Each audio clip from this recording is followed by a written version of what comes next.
morning, everyone. Good morning, and welcome back. Welcome back to another PorscheCooled Podcast, the podcast where we talk about all things Porsche, chat about all things Porsche. Steve's going to be with me shortly. Steve's my co-host on this podcast. My name's Michael Barth. You guys know me already. Been a busy week, as usual. Managed to get another owner's stories up for you guys, which came up on Tuesday with Barry from the UK talking about his 991.1 GTS. Good to chat with Barry. You should listen to that one if you haven't heard it already. But let's get Steve on the line. Let's chat with Steve. Steve is waiting for me He's waiting for me on Zoom, so I just let him into the room and we can start chatting. So welcome back, guys, and let's get on with the podcast. Okay, welcome back, everyone. Welcome back to the PorscheCooled Podcast. Hi, Steve. Hi, mate. How you going? I'm well. Steve and I were just chatting off. I was going to say off camera, but we're chatting off recording just then to work out what we're going to talk to you guys about. How's not so sunny London? Yeah, it's okay. It's okay. Actually, someone asked me last night how it was here in lockdown. And it's like, well, Canary Wharf is a ghost town. You know what I mean? Because it's all offices and no one's around. It really is weird, and all the shops are closed apart from the supermarkets. It really does feel weird here. What's that like? That film 28 Days? Yeah. Yeah, the zombie flick when they emptied out. Was that Trafalgar Square or something? Yeah, I think so. I think so. Really eerie kind of thing. Yeah. Yeah, it feels a bit like that. I mean, even when we went to the supermarket yesterday and we're walking through, and it's like, because all the shops are closed, it's just weird. And because it's always so busy in there, like you've been to that centre in Canary Wharf, and you walk through there, and it's just like there's just no one. It's like the peak time of the day, and there's just no one. I don't know. I can't get used to it. So before we get into it, Steve, before we get into this episode, Steve and I are going to talk about one main thing today. We're going to talk about hunting for Porsches. And buying, not necessarily buying tips, but just, what is it, Steve? It's not buying tips. Just stuff around it. Stuff around buying a Porsche. Points of view. Yeah, points of view on buying a Porsche, because we're always thinking about it. I'm thinking about it. I was getting tempted every day. I got tempted this week. Before we get into it, though, Steve, we've got shout out to the new Porsche Exclusive members. PorscheCooled Exclusive members. PorscheCooled Exclusive you can join on Patreon. PorscheCooled Exclusive is about $5 US a month, €5, something like that.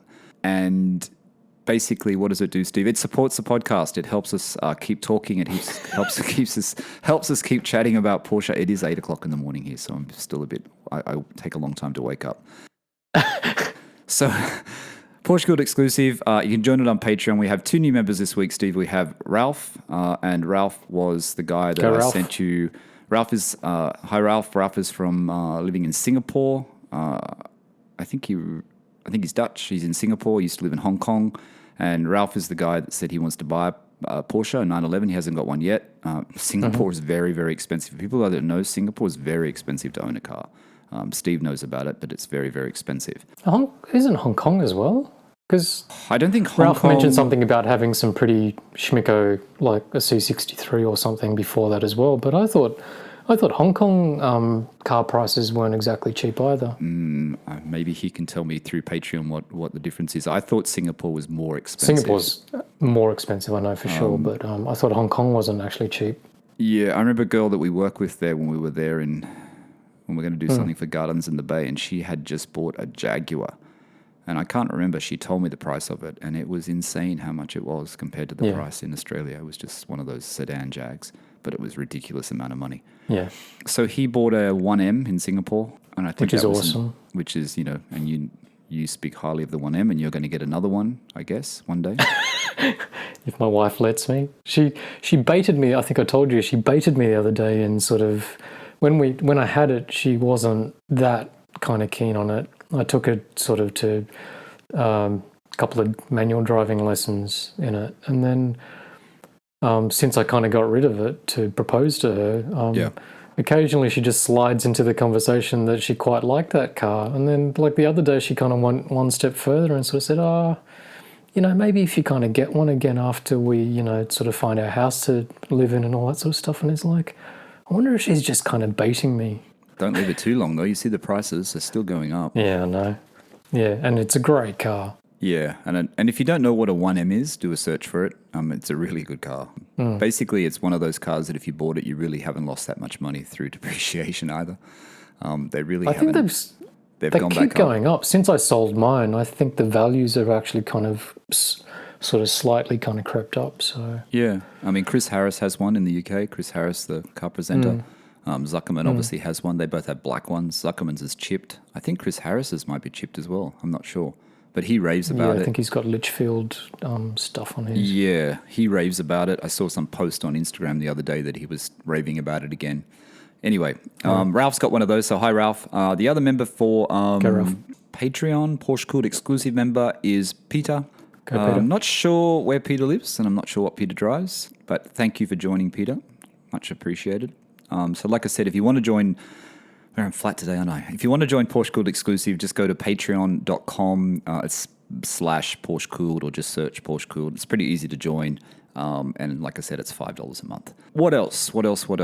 Owner stories. So did you listen to the latest owner story, Steve, with Barry from the UK? I did, with Barry, and it was really good. I enjoyed it. Barry sounds like a really nice bloke. He is. Like his... the one question I was sort of wondering if you were going to ask him was... I forgot. Well, maybe you did. Maybe I kind of missed it. I was listening to while I was driving around today, but does he miss his 997 now that he's kind of moved into his GTS? Yeah. I don't think so. I'm going to answer for you, Barry. I don't think so. I did ask Barry if he was tempted to keep the 997 with the GTS, which, obviously financially people, you can't do these sort of things. But he did have a bit of a crossover because he bought his GTS in February. If I'm wrong here, Barry, excuse me, but I bought it in February and I think he sold his 997 a couple of months later. But I think Barry is a great example. I think it's just a really good, and the thing about PorscheCooled stories, Steve, as you know, it's just we're just normal people, wanting to buy Porsches and wanting to have the best Porsche we can, or Porsches, or one or two, and we're not like these crazy collectors that have heaps of money, like Zuckerman and Spike off Spike's Car Radio, or those sort of people, or Seinfeld. We're not these sort of people, right? So it's always a compromise. But yeah, you wish. But the thing is, I thought Barry was good because Barry actually he was on the search for that GTS for a year. You know what I mean? And this is like your point of view, in a way. It's like you're searching for a year. So I don't feel so bad, looking for this 912 or looking for a classic 911 now because I've been looking for so long. No, not even when you got into your 997, that wasn't sort of like a quick exercise. Yeah, but it's like a reasonable amount of time. I know that, with Ajmal, it was like, he looked and he bought it straight away.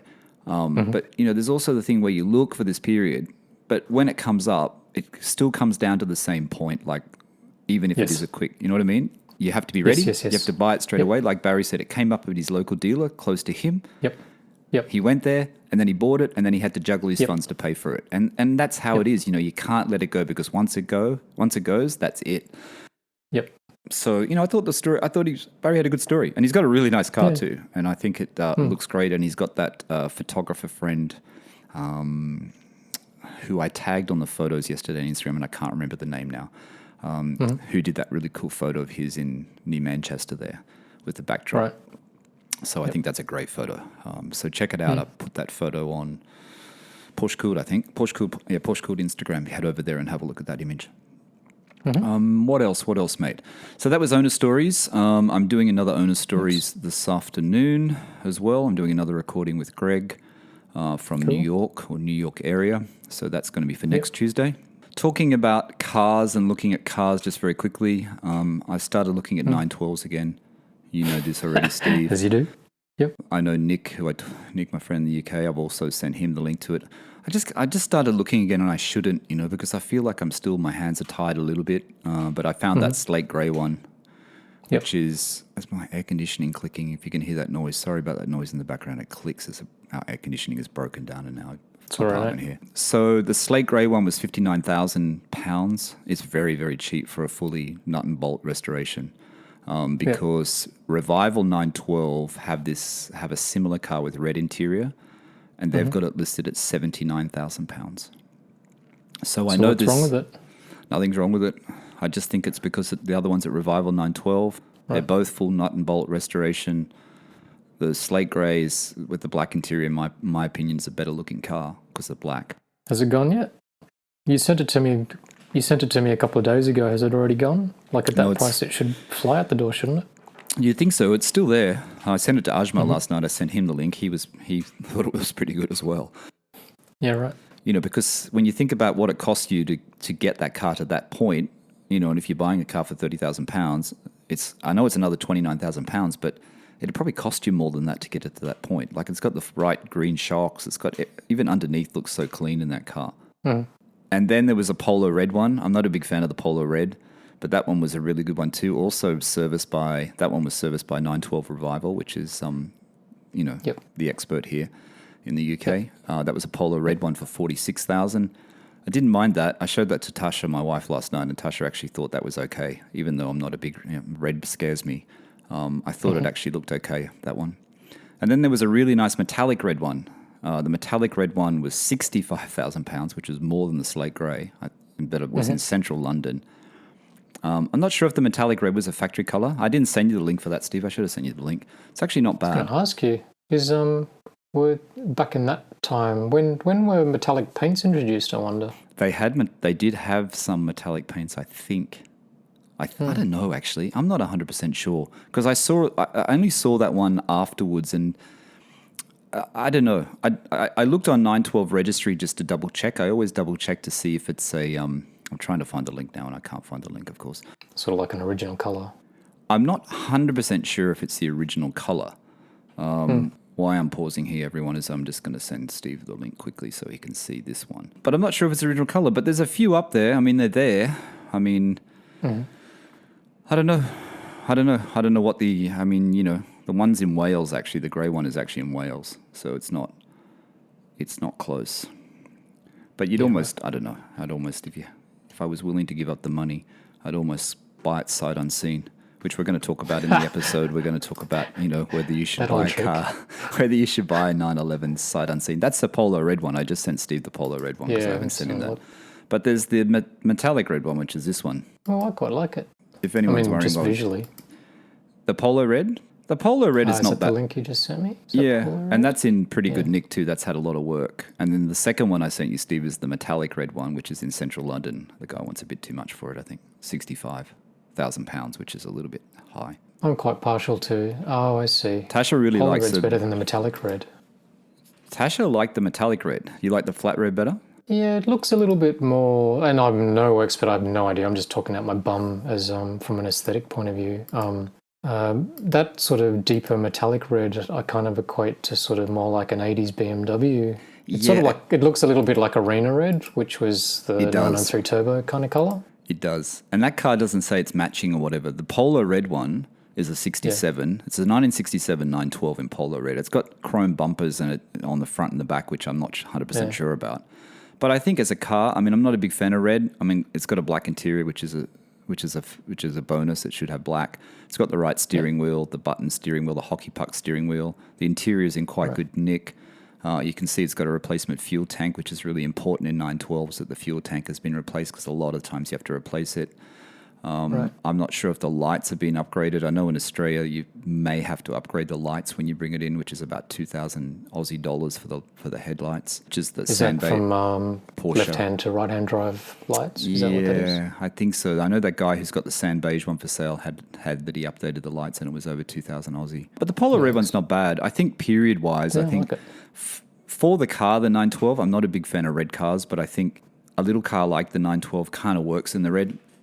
And I don't hate it. I mean, it might look nicer if the seats had gingham through the center, just to bring it up a little bit, maybe. Yep. But that's what I've been looking at. I haven't made any decisions. I've been told I should take the slate grey one. I looked at storage prices in London too, on the off chance that I could keep it here, and the storage in London seems too expensive, so it's a bit scary.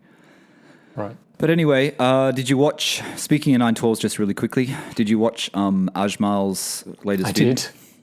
I did. Ajmal, good work on that one. It's a funny video. The looks on your face when you first get in that car and you start driving it, and I think you're very brave. And I think I said to him last night through Instagram that you're very brave to drive that with no seatbelts. I like the honesty. No seatbelts. Yeah.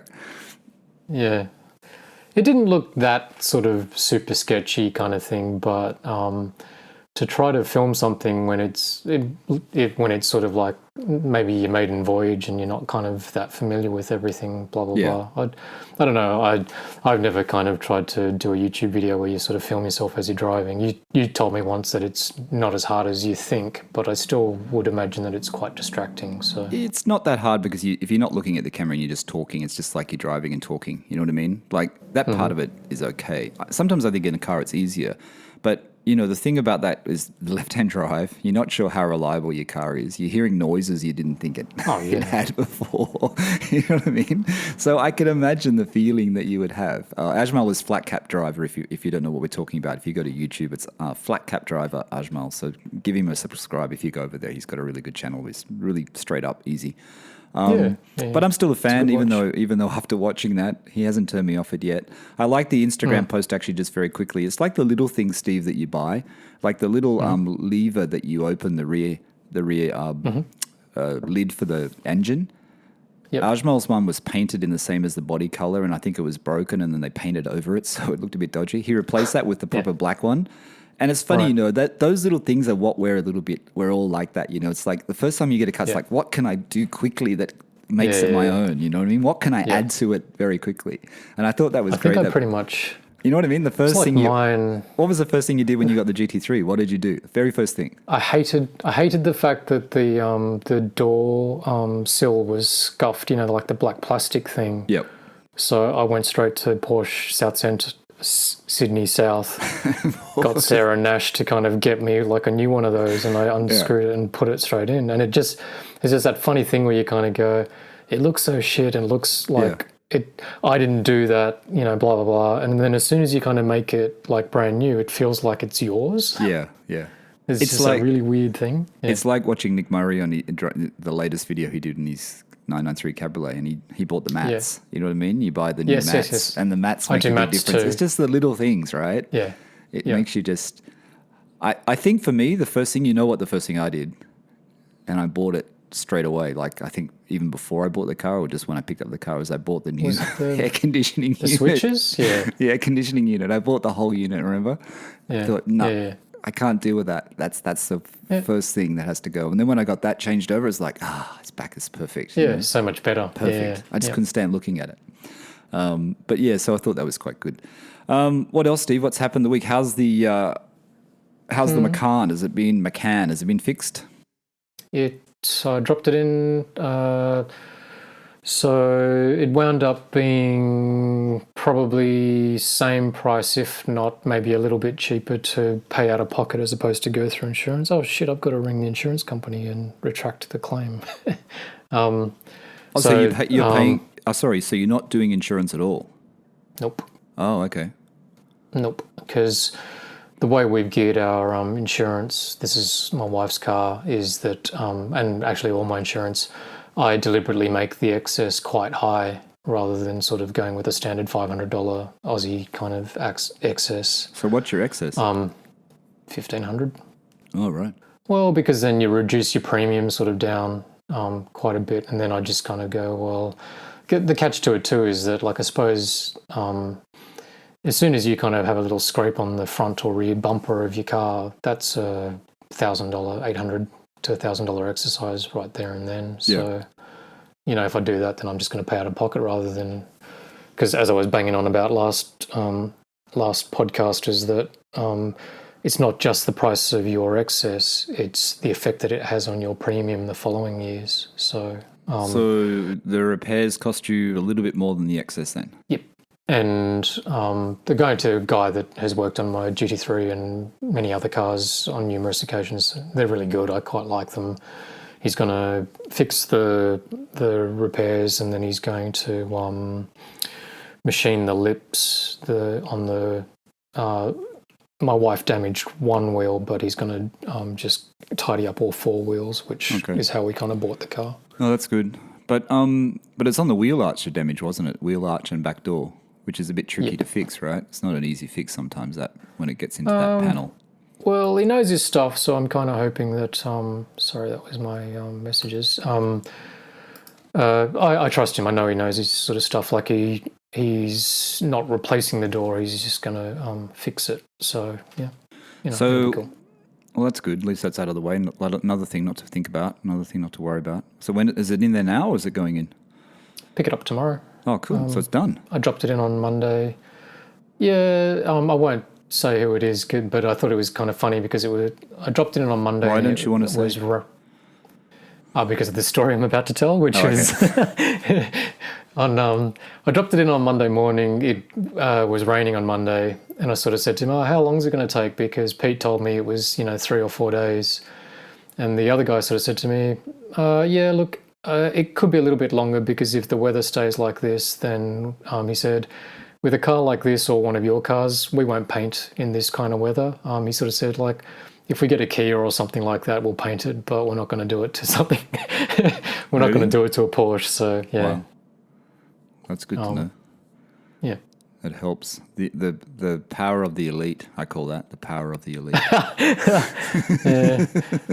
So it's all good, but car's ready late tomorrow, so... That's good. Yeah.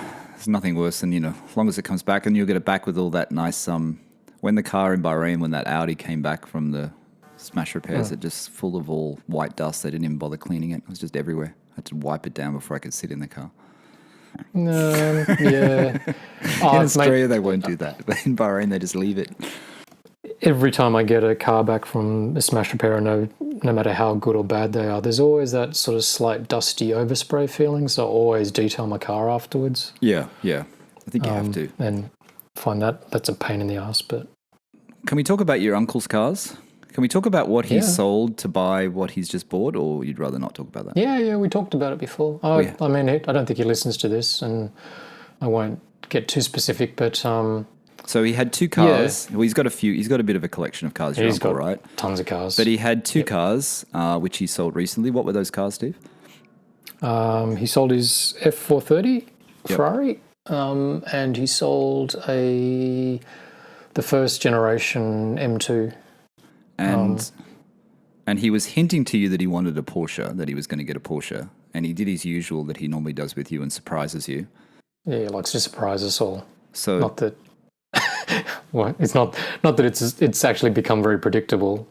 He's cool, my uncle. He's just like, I've talked about him on the podcast many times. So you've driven the car now, or you've just seen it? Yes. I saw him today. So he messaged me last week. So tell everyone what it is. He messaged me last week. So I knew I knew he was on the hunt, even though he didn't really want to sort of confess it as such. And then he messaged me last week and said, I've gone and bought a 991.2 Carrera S. Right. So turbo. And he'd had, the turbo model. Turbo model, yeah. So in the past, he's the one that had the 86 Carrera 3-litre, I think it is. Yep. Then he had a 993. He's had numerous Boxsters, and then he swapped his 993 for a 997.2. So I would have actually said that he's a Porsche guy. He had this kind of one aberration where he wanted to go and try a Ferrari, but he's actually like a German kind of car guy and a Porsche guy, majority of the time. Well, yeah, so 993, 997, and now 991. Yeah. Him kind of coming back to the fold is not at all surprising. And I think it's he's 75 now, I think. Right. It suits him, like in terms of that whole thing of sort of being like a more practical, like everyday kind of performance car, like sports car kind of thing, where you've got the combination of being able to kind of, go touring but also have a bit of a blat and have fun as you're kind of doing it. He's still, got that fire in him to appreciate it. So what exactly did you buy? So it's night blue, which I'm assuming it looks pretty similar to what I knew as midnight blue in 993 days. Yeah, I think it's almost the same. It's a nice colour though. Really nice colour.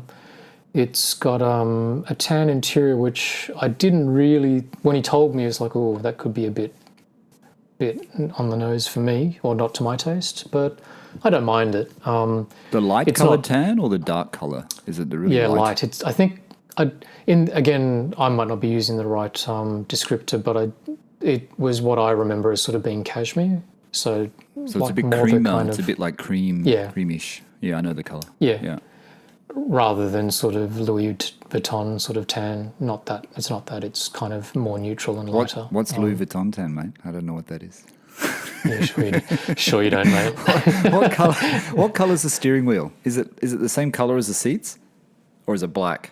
You know, sometimes the tan interiors have black steering wheel, and some have the tan colored steering wheels. Black, Oh, and that's what makes it work. Like it's the upper parts of the dash and everything are kind of black in the steering wheel, so it's sort of a little bit two-tone-ish. And the one thing that really actually ties it in quite nicely is the top part of the dash, like in front of you, the horizontal bit that runs all the way across.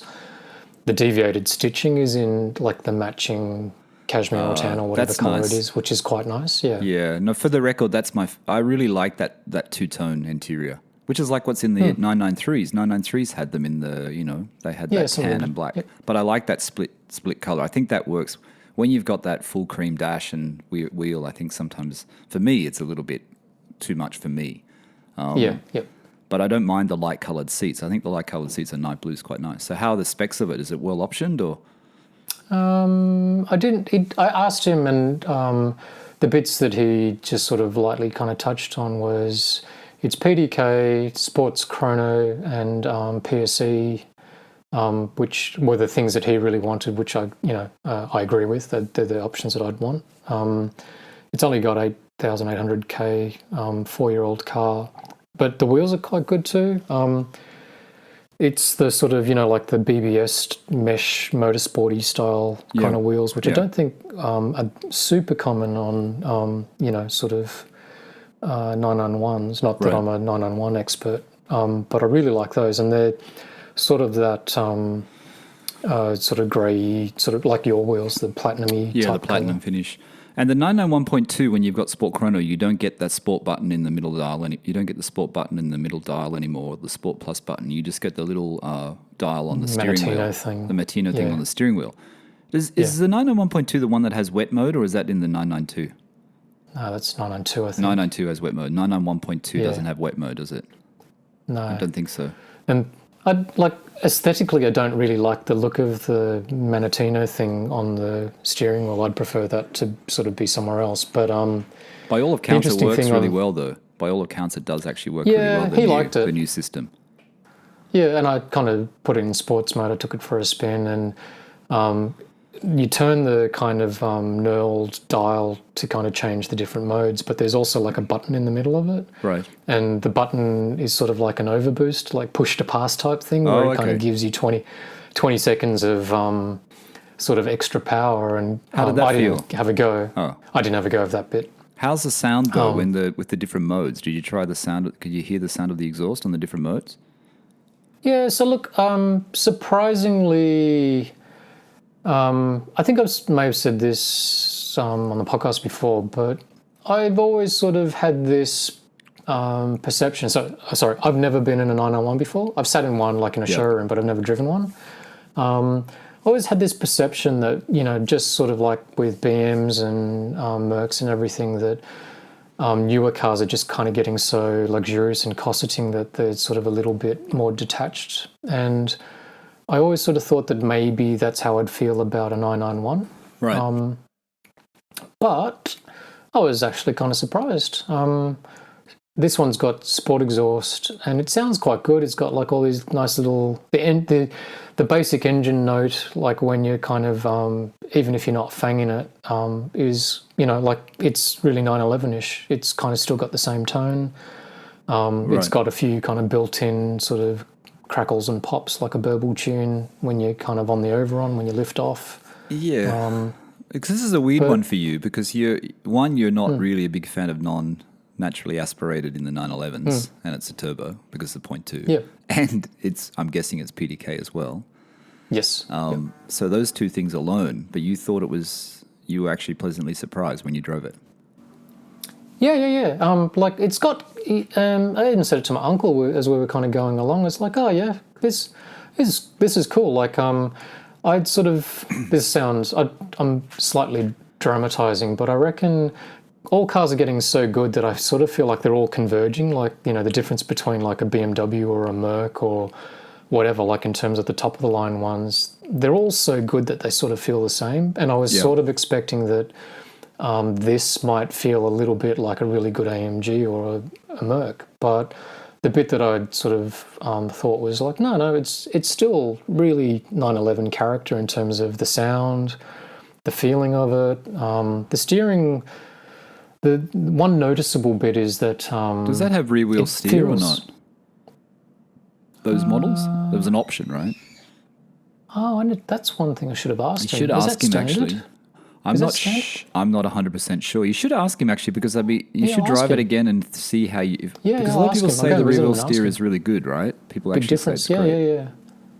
I was going to say like the one thing that's sort of being pushed out of it was that thing that you read. I noticed it moving from 964 to 993 to 997 is that the really light steering feel and the kind of jiggliness at the wheel, like that kind of chatter that you kind of get, that is gone. Well, and I only took it for like maybe a half-hour drive kind of thing. But what you get in return is the car feels so planted. You know how when you jumped into my GT3 and you sort of said, man, this thing feels like it's so stable and planted and squat. Heavier and... You get that feeling with...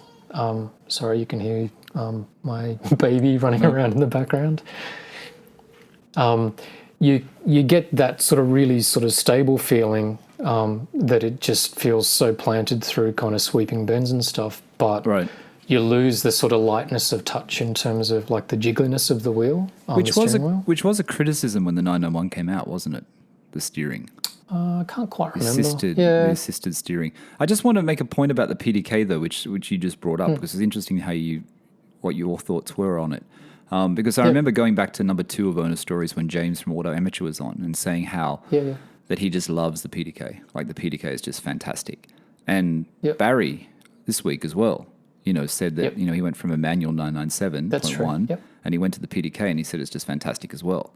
So, people who have had manual cars and then go into the PDK and are not disappointed at all with the PDK. Do you think you would be, after driving this car, and I know you only drove it very shortly, you think you'd be disappointed if this was maybe not your only 911, but would you be disappointed with the PDK transmission?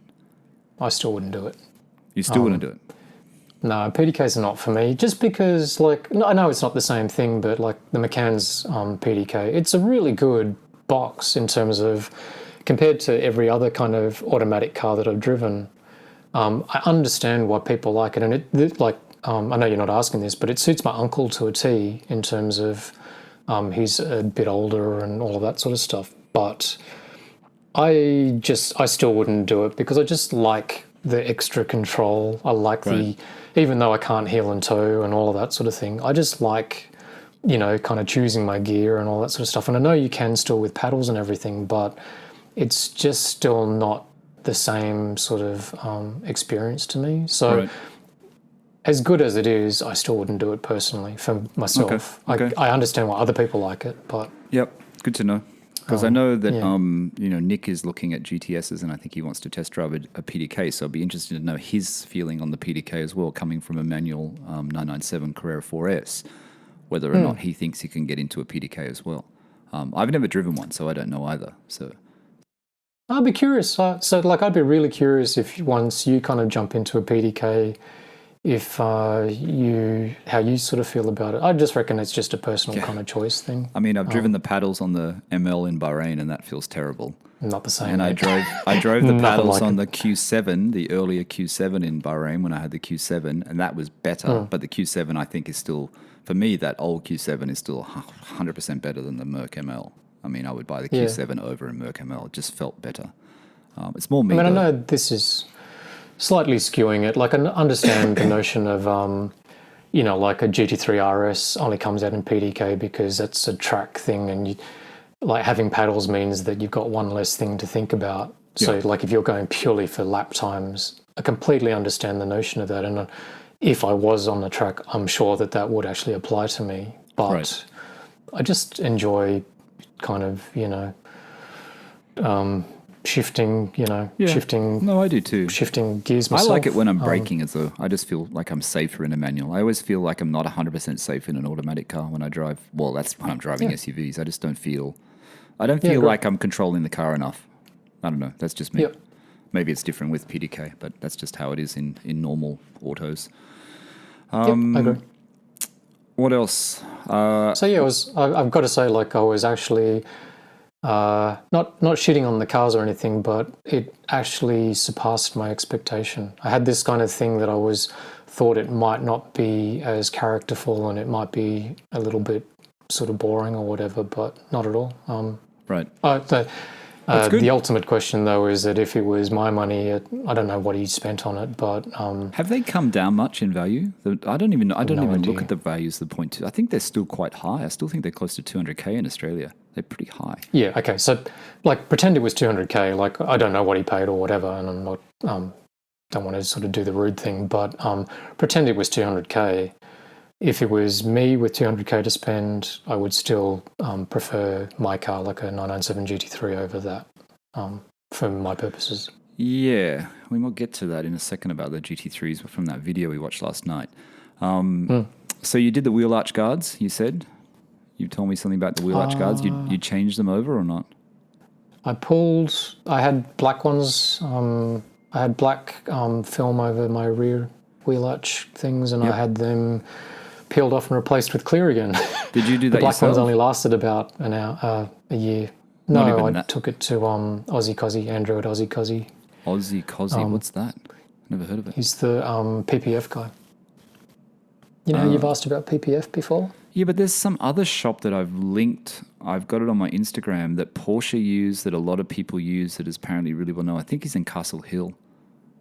I think they're in Castle different Hill. guy. I think I know who you're talking about. But they're quite... There's a few of them that are Porsche. up. I think Porsche South Sydney use him for the full GT2 RSs they had in there, and I've seen it on the... I think it's in Castle Hill. So it's Aussie Cozzy. Because I'm thinking about, I want to do some... When I can get back to Sydney, I actually do want to do a couple of really long drives. I've already mentioned it to Tasha. Like, I want to go either north or south or both, like, and put like a lot, 5,000 kilometers on the car minimum. Yep. But I want to get the front bonnet PPF beforehand. I'll intro you to Andrew. Like, he did my 993 like ages and ages ago. And as I sort of said to you, I won't sort of bang on about it, but I think he did a good job for, the time and all of that sort of stuff. Yeah. But I have a feeling that the technology in the film has moved on so far that, it's quite different. Like, when I went in there, this was last week, to kind of just have them quickly done. Where is he? A dude rolled up in his 997 turbo. Oh, okay. No, sorry, 991.2 turbo. Right. Cabrio, and was having it done. Like, there's some very nice cars that kind of go through Andrew's shop. Whereabouts is he? Artarmon. Oh, it's in Artarmon. Okay. That's closer. Yeah. I think, like I said, the other guy's in Castle Hill. I have got it. I'll send you a link. I think I know who you're talking about. Yeah, I think they're quite well known. So that's that. That's good. So you've got the clear ones on again because you wanted to change from the black.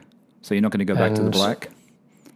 No, well, I've got those magnetic black ones from Magnagraphic on order. Oh, okay.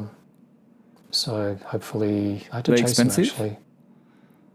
No, sorry, I can't remember off the top of my head. I think by the time you ship it to Sydney, it's like $120 or something like that for a pair. So Magna Graphics is that company is in the US, right? Yes. In the US that Steve mentioned before, that do all the if you want decals for your 911 or Porsche, and they're magnetic. But they're magnetic. They're not 3M decal or anything. They're not stick on.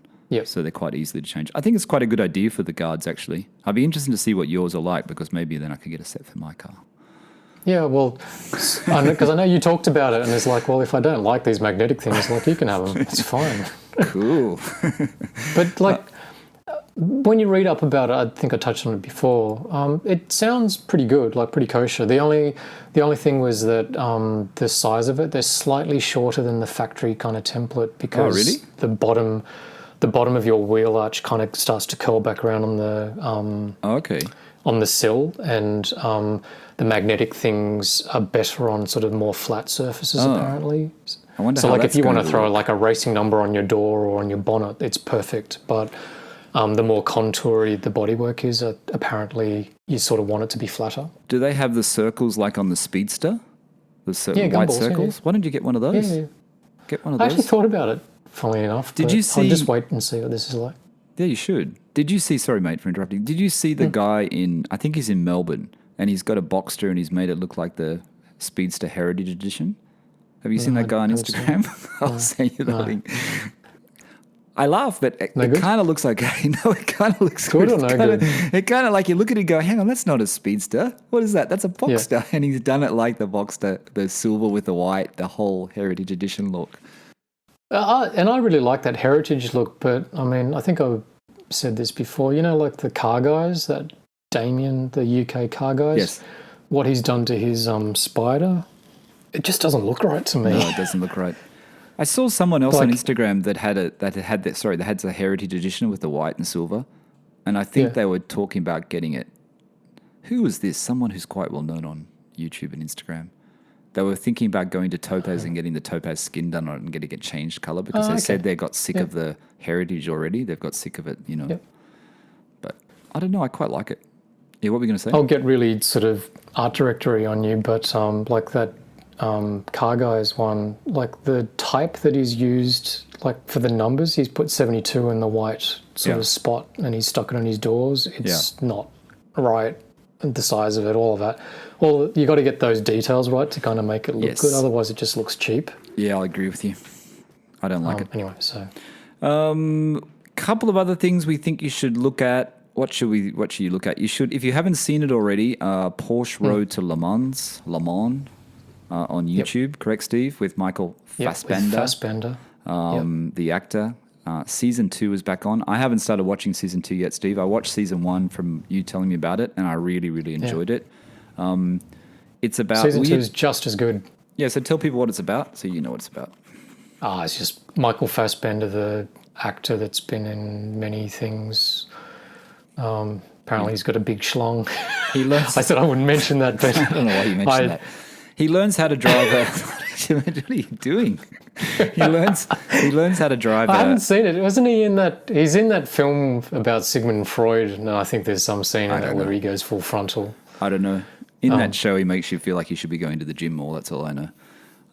But anyway, sorry. Like he's joined up with Proton racing team, not Proton the car brand, but the racing team.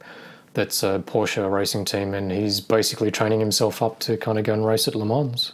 Yeah, it's really interesting. And the first season was really good, actually. I enjoyed it. The one was good. Second season is just as good. Like I won't give it away, but it's just like the trials and tribulations. He's pretty kind of humble. Like he obviously knows how to drive a car, but then at the same time he's kind of going, well, fuck, like, you know, I'm racing against sort of like top tier kind of people in a. Is it an RSR? I can't remember what. Like he stepped up a model of race car, so like it's full on, and you know, like his co-drivers are like top tier as well. So I mean, the first season was good, you know, seeing him improve and seeing him make the mistakes and getting annoyed, and he made a lot of mistakes in that first season. He did actually fuck up quite a few times, didn't he? But it was kind of good. Yeah, and then but he was just honest about it. Yeah, he's honest about it, and then he was improving, and then, you know, it's a good show to watch. It's actually a really good thing. So it basically kind of continues on, and you sort of, I don't know, you're just sort of sitting there kind of going, oh man, he's going to stack it, isn't he? Like, or you know, he's going to do really well, and you're just sort of following the kind of drama of it. And he, like I keep sort of saying, he's quite. He's not sort of putting on a show. I guess, like, you know, they're kind of documenting it documentary style, so nothing's kind of scripted and stuff. But you just sort of feel the tension that he's kind of going through, and you know, you kind of you just sort of go for the ride with him, it's really good. Yeah, no, I'm gonna watch. I'm gonna save it for the weekend. I wonder if he kind of has any money in the team or whatever. Or whether, like, they've just kind of put him on because, like, obviously it's good publicity. It's really good content for Porsche as a brand. Yeah. But I wonder if he's kind of got, like, sort of like, you know, how Patrick Dempsey sort of has a share in the team or anything. I think he might be just like a Porsche ambassador. I think he's just like a Porsche ambassador. Patrick Dempsey. I love that. I love that podcast when they were doing with Patrick Dempsey when Spike was talking to him, an old one. Yeah. What is a Porsche Ambassador? What do you get for that? He said, "Can you just pick any car you want?" He said, "Yeah, basically, you can have any pretty car. much, yeah. You can just say, I want this car delivered, and they just deliver it." Yeah. It's like, what a life. Living the dream. What a life. Yeah. Imagine having that. Imagine having that option to have whatever you want. Send me a Speedster. Stupid. Send me a GT2 Stupid RS. McDreamy. Yeah. I've never watched Grey's Anatomy, but all the kind of ladies keep sort of saying, "Oh, McDreamy." It's like, I don't even know what you're talking But about. he really has proved himself in the race circuit in motorsport. You know what I mean? Yeah. He really has. It's like Paul Newman. Like, how good's Paul Newman? Yeah. Well, He's like the new Paul Newman, I guess. He's like the new Steve McQueen. Anyway. What else? That's it. Books. I bought I don't know why. I bought it. It's just like a coffee table. Porsche Unseen? No, I bought the Type 7 book first because it came up as being available and it was like, I don't know, it was special price or something because if I order it before it was released, because it's not released on Amazon UK until, I think it's now, today or tomorrow, but I bought it pre-order sort of thing. So I bought that. It looked okay with the images that I saw on Instagram on Ted Geshu's site. I think the graphic designer is Australian that did that book. I think I saw something in Sydney. There was some art gallery exhibition on with that Zollhouse guy. Zollhouse. I don't know if he listens to the podcast, and his car was on display in some photographic exhibition in Surrey Hills, a very nice area in Sydney. Did you notice there's a Luftgekult book version 2? Yeah, I want to get that as well. Are you going to get it? I've got the first one. Expensive. Well, I've got the first one too. I bought the first one, but I haven't seen it yet because I had it sent to Tasha's brother. I bought it when I was in Bahrain. It came up. It was on Luftgekult and I bought it from Mambo actually because they're the ones that published the book for them. And I bought it off Mambo, I think in Australia, and got it sent because it was on special. So I bought it and it was the color I wanted. I can't remember which color I bought. Remember how it came in different colors, the first edition? Which color do you have? I'm just looking at it. Pink. Maybe that's what I bought too. Black sleeve. Maybe I bought two. Sleeve. Ruby metallic, Ruby Rose, Ruby or whatever it's called, Ruby Stone. Yeah, I think I bought that too. But I saw the new ones come out. It's not cheap, but I think I will buy it. I would definitely buy it. Maybe they'd be special for Black Friday since it's Black Friday tomorrow. Or the day after. Hopefully it's a shitload better than a man in his stupid car. No, but I keep shitting on that book now. If you want nice pictures to look at, Porsche book, Type 7 book is quite good. I mean, it's based on their Instagram posts. I think the new book is a little bit different. I know it's got Sword in it, so it's got some cars in it. And like Steve said, the Luftgekult book is actually really good. It's really good. Even though I've only seen pictures online, I haven't seen my book, but the way it's laid out and the imagery and everything is great. Yep. So I would buy the second one of that too. So let's get on. I think, Steve, what we're going to have to do with this episode, because I don't know how we're going long, aren't we? We're actually going long again, and we've spoken for 49 minutes. I think we're going to make this part 1 and part 2, and we'll do part 2 next week. How does that sound? Yeah, sure. Whatever you want. Well, because we're talking about the title of this podcast, I think, unless I change it at the last minute, it's going to be called Porsche Hunting, because that's what we're always doing. We're always hunting for the right Porsche. And, Steve's uncle come back to the brand, Ajmal with his 912, owner stories, everyone, with their own story. And you know what I find interesting about owner stories is, and I think Barry might have said this to me, or someone said it to me, that sometimes when they listen to the owner stories, they think, oh, how am I going to tell my story? How am I going to follow up the person before, because my story is not as great.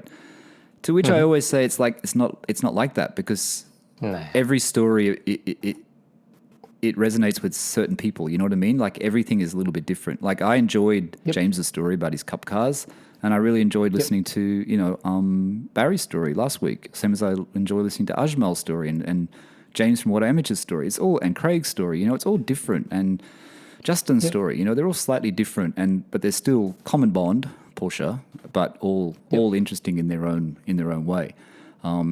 And this is what I forgot to say before. If you want to be on PorscheCooled Owner Stories, just reach out to me on Instagram on PorscheCooled or P997.1 or Michael Barth. Just reach out to me and tell me about your car, and we'll try and schedule a time. I will eventually get back to you. Sometimes it takes me a little while and then I lose the message on Instagram, but just remind me if I've forgotten to get back to you.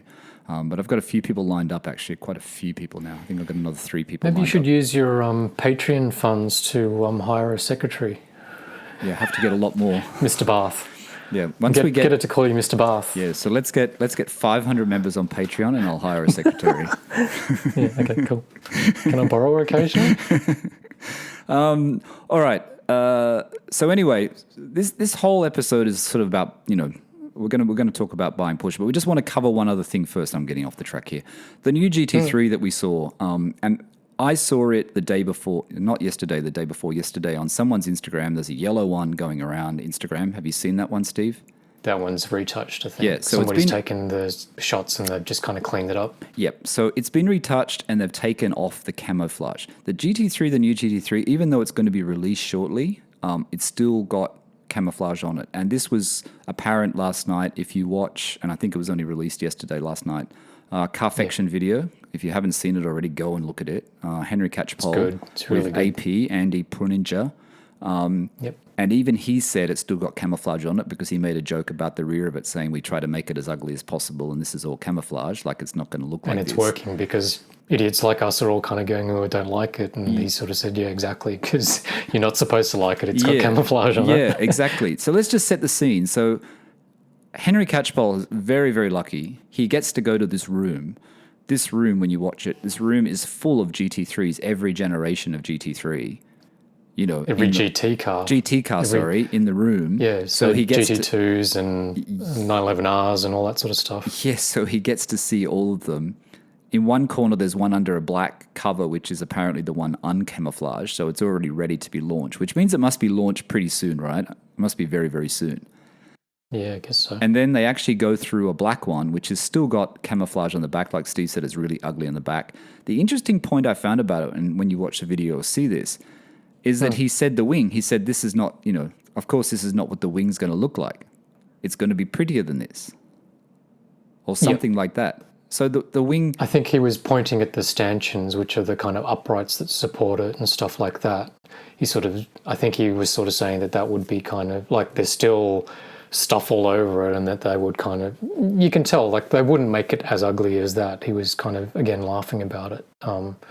So it still has all this kind of cladding all over it, but it is effectively going to be like that swan neck kind of design where it's suspended from the top rather than the underside. Yeah, so it gives a nice flat surface, so it helps the aerodynamics and makes the aerodynamics more effective, more efficient, That's the whole point of it, right?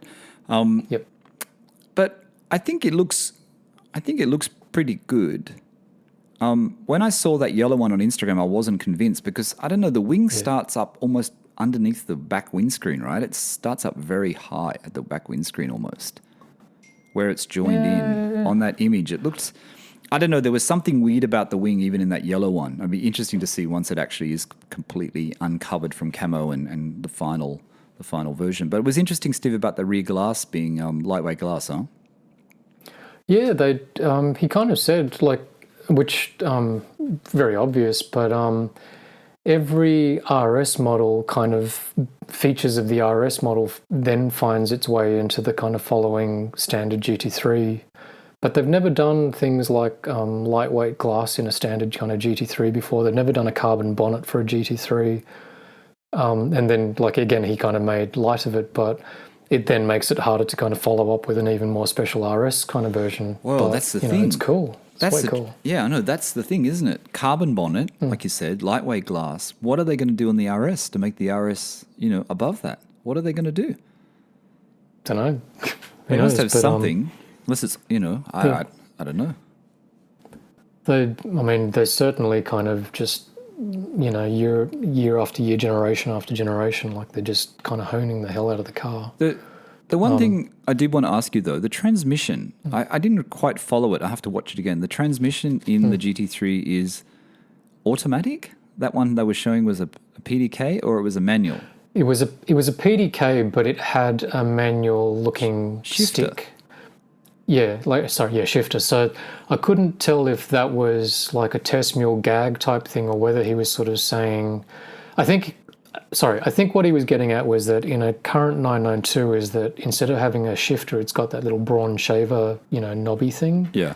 But in the PDK version of the upcoming GT3, it's going to have a shifter, so you can still kind of shift gears by, like moving the stick backwards and forwards, as opposed to you can't actually do that anymore. Like you can only do that with paddles in a standard 992. So it looks like it's almost like a newer Sportomatic type transmission. I don't know. I couldn't tell if I couldn't work out if he was serious or not, because it sounded like it was going to have a shifter as a manual shifter, but you also have the paddles, so you have both. Yeah, which is what they've got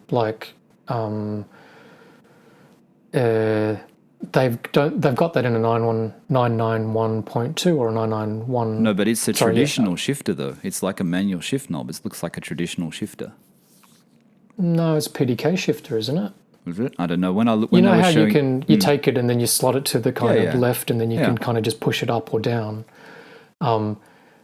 Because they've lost that in the 992 generation, I thought that what he was trying to say was that you're going to have the option of being able to kind of shift using the shift knob. Because it looked more, the images when they were showing you inside the car very quickly, it almost looked like a traditional manual knob. Manual knob and manual gate, manual transmission type look. Yes. So it was a bit confusing. They weren't giving it away completely. It was tempting. He was trying to taunt us with it, but so I'm still not sure what it is. Unless they've done something. Unless they've done something where they don't have to offer a PDK and a manual, they just offer both together. No. I was about to say, how good's Andy Preuninger is. He's just perfect level of articulate and sort of, slightly kind of humorous, kind of joking around. Don't know if he's done media training or anything, but he's really good as the kind of the front man for the GT division. Yeah. Like really, really good. I mean, Henry Catchpole didn't really have to say that much at all in that video. In fact, he doesn't say and I really hardly like anything. Catchpole too. Yeah. He just let Prodinger AP talk, and he's great. He's great. Everyone should listen to that podcast when he was on Spike as well, because that's a good episode too. Ages ago. Yeah. Sounds like one big thing though is they've kind of completely redone the front suspension, so it's gone from. I'm going to sound like I know what I'm talking about, but I don't. Going from McPherson struts to wishbones or double wishbones or something, which means he was kind of implying that the steering feel is going to be like really direct and really kind of precise, which will be kind of pretty cool again. Yeah, he seemed pretty proud of that actually when he was talking about that, didn't he? He seemed like that was one of those things that they'd nailed, and he was really happy with it, the way he was talking about it. Yeah. Like a really big point in the driving experience of the new GT3. Just sounds like people that are in that sphere, like a Spike or Zuckerman or whatever, I bet you they're kind of chomping at the bit to kind of have a go and get in one. Yeah.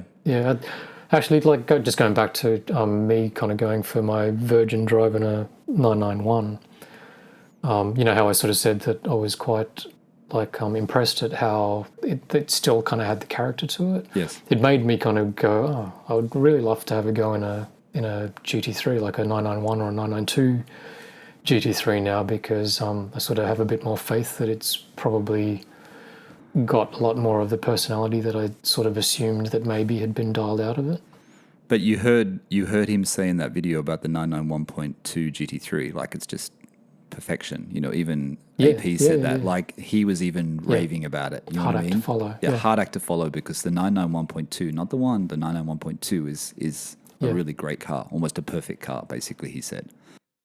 Yeah, and interestingly too, I guess. And the 997, he said, was a great car too. I was about to say, like he was still saying how good, that kind of combination of the seats and just that kind of standard 3.6 litre engine, which is what I've kind of got, how kind of fun that still is. Yeah, he was really happy with that. But do you think that's more an emotional thing with him, because that was the first one that he really worked on? Because when he came into Porsche, the 996 had already been partly developed or almost fully developed, right? I think he said... And the 997 was his first full car that he was a part of. Yeah, but I think he sort of had a pretty big role to play, like 996.2 onwards, and like the RS. He was talking a lot about the 996 RS. The RS was nice though, huh? With the white with the blue wheels. Yeah, the I blue, like that combination. details. It's a nice combination. But yeah, the two, for the record, and Steve's spot on as always, he's got the 997.1. The 997.1 GT3 and the 991.2 GT3. And I think they're the two ones that you look at if you're looking for a GT3. But price-wise, and it always comes down to price. And I go back to... money, I go back to James's owner stories, James in Melbourne with the Cup cars and the SCs and the air-cools and the 9924 turbos. And, James has a great story, but, it's about the price, right? It's about finding the car at the right price. And if you have the opportunity, to drive a GT3 and you can get one at, say, a 991.1 in the early 200s, like very early 200s. Steve sent me late last night an image of a car for sale at Scuderia Graziani in Sydney, which is a dealer I bought my car from, for 229,000 or something. Was it, Steve? No, it was listed at, what was it listed at? About two... It's cheap. Was it 240 or a bit over 240? And I think I was playing hypothetical with you, which is like, so pretend you can kind of get that down to sort of more like about 235 or 230. Which you would with them, which you would get a discount. So it's like for a pretty low mileage, sorry, I can't remember exactly what the mileage was, but it was only 14,000. I think it was a bit higher. 14,000. It's like maybe 18,000 on a 991.1, so it's PDK only. It was white. Didn't look at the absolute spec of it. It didn't have seats. It didn't have the lightweight buckets. It had normal sport seats. Didn't have roll bar. But still, for a driving experience. Now, my problem with the 991.1 GT3, and it's not that I don't look at them. Would you do it? Well, I think if it's close to 200K, I think you'd have to seriously think that this is a really good car to buy for 200,000. Do you know what I mean? But okay, so my problem is keep playing hypothetical. No, but my problem is, Steve, I don't understand completely the thing about the engine with this guarantee. And I noticed there's probably a few on car sales in Australia, and I noticed them on the UK as well, that have had engine replacements, right? Yep. Now, obviously, the engine replacement, the engine in the GT3 we've said before is E, F, and G. The first one is E. Yep. The one you want is the F or the G, but the G is the one to take, which is the latest version of it without the issues. Well, some people say it could still have issues, and their warranty that Porsche give you still encompasses all of those E, F, and G engines. But this 10-year engine warranty, it's 10 years from the date of manufacture. So, I have no... Well, they've got this 10-year engine warranty, which was all done because Porsche Club of US, went to Porsche and said it wasn't right, and then they got this warranty, right? So everyone in the world benefits from this warranty. And it's a 10-year warranty where Porsche will replace the engine if anything happens to it. And it's transferable to new owners. And it's a 10-year warranty. Now, I don't know whether that adds on to the warranty of the car that it originally had, or it starts from the beginning of the period when you bought the car. So if you have a 2014... 901.1 ends at 2024. 24, so you got to 24, so it's 21, so you got 3 years. But if you own that car for 3 years of ownership, then at the end of your ownership, you're pretty much at the end of the warranty period. And then what's going to happen to your value when you try to sell it? And that's my main concern with this car. Yes. So that's the conundrum of the question. Like, partly it's like, would you do it? So because the prices keep dropping, and that one at Graziani is indicative. Like, I think I had I sort of follow GT3s, and I noticed just 991.1s just kind of keep coming down. Like, there's a few there floating around 250, and there's some that are kind of less and less. They're not as rare as say 997, so I reckon there's going to be a few of them out there. Like at that sort of price point, like, it's going to be an unreal car. Like, you're going to sort of have worries about the reliability, but once you start kind of getting down to like the 200 mark, then your kind of interesting option would be, would you do it, or would you still then kind of go for a 997 GT3, which but you won't get a 997 GT3 for 200. It's hard to get one for 200. We didn't talk about your friend. Actually, we're going to run out of time. We didn't talk about him. It's okay. We should talk next time. You want to talk about? We'll talk about it quickly before we end, but we won't. We'll come back next week and keep continuing with this conversation because we haven't actually finished. Yeah, sure. But it's a tricky one. I don't know. And then if they're going to flood the market, if these GT3s are going to start flooding the market because people who bought them in 14 or 15 are now starting to think, you know, the next owner's going to keep for this amount of years, you know, how long are they going to wait? You know what I mean? Because even with this one, like I said, you know, you keep it for 3 years, what's going to happen then? I don't know. I think the prices are going to bottom out. I think they're going to really dive. They're going to dive strong. They're going to dive in a big way. Isn't it sort of similar to like a 996 IMS type kind of conversation where everybody's sort of worried about it, but like how prevalent is it really? And then you kind of go like, when you get to the point of like that type of performance, like an engine that revs to 9,000 and this, that, and everything else, and they look really good, blah, blah, blah. And instead of it being like 350 or 300, you can pick one up for 200. Like that, surely that's sort of like a performance bargain. Yeah, I mean, if they go down to 170 or 160, you'd be crazy. I guess you'd have to just pick one up, right? If you can afford it, yeah. How much does a replacement engine cost?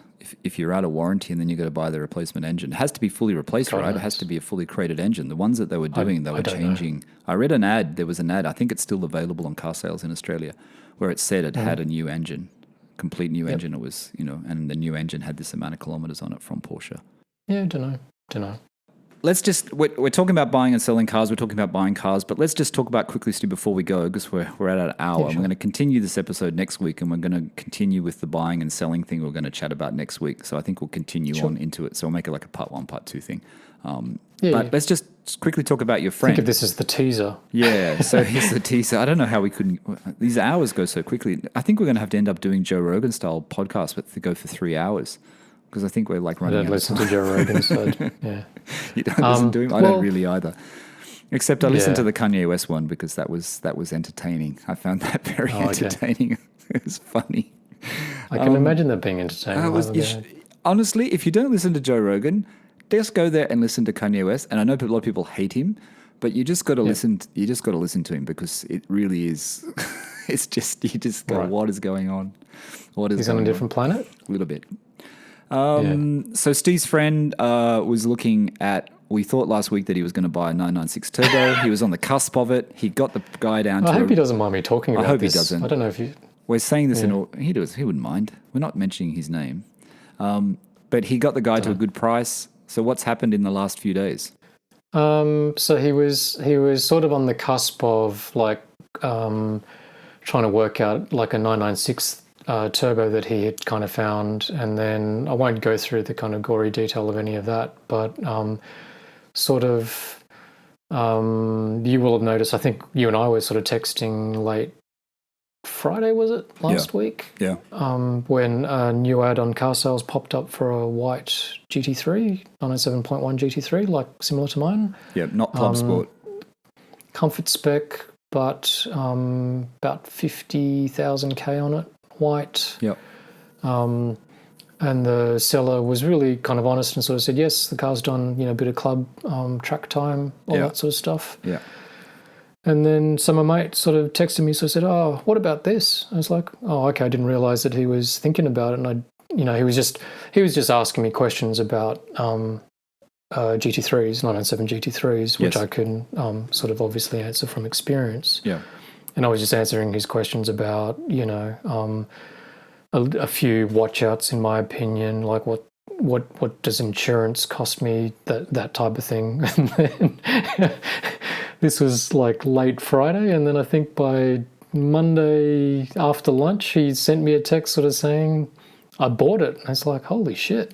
Okay, cool. I know the price that it was listed at, and it was reasonable. It was about where they're sitting.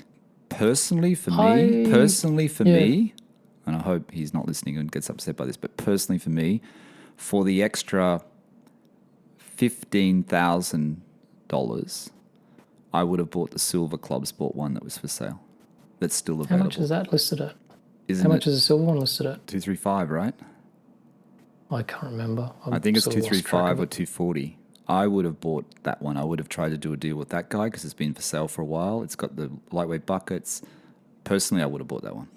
I don't know whether he saw it, but it's been for sale. Oh, he would have seen it. It's been for sale for a bit, and the guy hasn't sold it. I mean, it could be more than that. Sorry, I could have misquoted. It could be 249. I think it might be more than 249, is it? It's not that much more.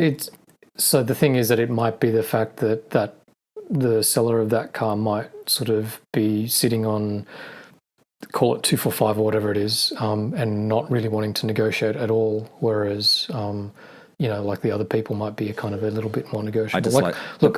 If you're paying that much money, roughly, if you're paying that much money, I mean, I don't know how much of a discount he got off the other guy, but if you're paying that much money, it's not much more to go just to get. For me, I don't know. For me, if I wanted, but I'm serious here. If I bought a 997 GT3, I couldn't buy the comfort spec. I just couldn't buy it. I'd have to buy the Club Sport like yours. It just, to me, it just doesn't make sense with that car. For me, if I'm going to spend that much money, I need it to be more special. You know what I mean? Yeah. I know what you're saying. I definitely prefer like the Club Sport spec purely or mainly for the seats, the buckets, and like yes, you can kind of go and source yourself a pair and retrofit them, but they're like $20,000 seats. Yeah, they're very expensive. Insane. Exactly. Well, there's your difference with the other car. See, I think though, Steve, for me, and I just want to clarify this because I don't want anyone to get upset with me, especially a friend if he listens to this, because I'm in a 997 already. If I went to a 997 GT3 in a 0.1, I want it to feel. I know it'll feel different in the engine. I know it's a completely different car, but I need inside to also feel like it's a different car. And when it's in Club Sport, it will feel like a different car. You know what I mean? And I know it does because I've been in yours and it feels like a completely different car when you sit in those seats. The whole experience that you sit in and the way you sit in that seat and how it hugs you and everything, it's a different experience. And I like that experience. And maybe because I've had that experience, that's why I know that I could only buy one with those speeds, with that spec. It's all personal preference, obviously. I don't disagree with you. Like, I think if I was shopping again for a 997, that I would probably make Club Sport spec sort of fairly strong in my list of priorities. Yeah. But, like there is one thing about it, which is if you don't fit those seats particularly well, like a lot of people have actually said that they do find them uncomfortable. And then the other one is that the Club Sport, the space behind your seats with the cage and everything, it really is quite unusable. Like, it's really hard to kind of jam stuff behind there. You can't even, it's a bit hard to kind of squeeze like a soft overnight bag behind your seats, whereas without the cage, with comfort seats and stuff, like the car is going to be more practical. Like I can barely do the shopping in my car. No, it's more practical. But for me, if you want a practical car, you buy a Carrera S or a GTS. You know what I mean? I don't think a GT3 is a practical car as it is. So different. I don't want. Depends on your. Yeah, depends on your use. But I think if you haven't had a 911 for a while and you go, and I think it's a great car. I think still it's you can't still a GT3. But for me, I just special as all hell. Yeah, I just need it to be more different than what I have, as in interior as well. Something that makes you feel like you're in something different. The very interesting thing, though, like I know it was going to be one of the things that we'll talk about in the next one, is just prices, because you never really know what the price of something is, because we only ever see the advertised price. You don't know what the selling price is. So like whenever we kind of talk about stuff, or when we're just kind of noodling through all these things and fantasizing about the next car that we'd like to buy. Yeah. Just because it like a GT3, like a 997 GT3 is advertised at, call it 230, you don't really know like if it goes for 230 or if it actually kind of goes for 210 or whatever. But then you read on some forums that people are saying these people don't want to come down in price. They just won't budge. Yeah. You know what I mean? That people just aren't budging. They just think they can get the money, so they won't budge. But I'm very interested in the fact that I actually, and I sort of said this to my mate when he first asked me about not last week, but quite a few weeks ago, when he first started just picking my brains, my feeble little brain about, Porsches. Yep. I sort of said to him, I reckon like really the kind of going rate for a 997 GT3 is probably about, everyone seems to be kind of asking 200, but I reckon it's probably more about the 180, maybe 190 mark. I think it's higher. But I actually think it's higher. Yeah, it's higher. It's higher than I thought that it was. I think it's 220. I think it really is 220. I don't know. I've got no idea. That's what I meant by you've only got advertised price, not selling prices, to kind of try to figure it out. True. So next week we're going to talk about more. We're going to talk about car hunting and buying pointers and just process of buying a car or more process of buying a Porsche basically. We were going to talk about it today. We sort of led into it today, but now we've run out of time because we're at an hour 15. But I just want to ask one more. I just want to ask one more question. Sorry, it just seemed topical. Yep.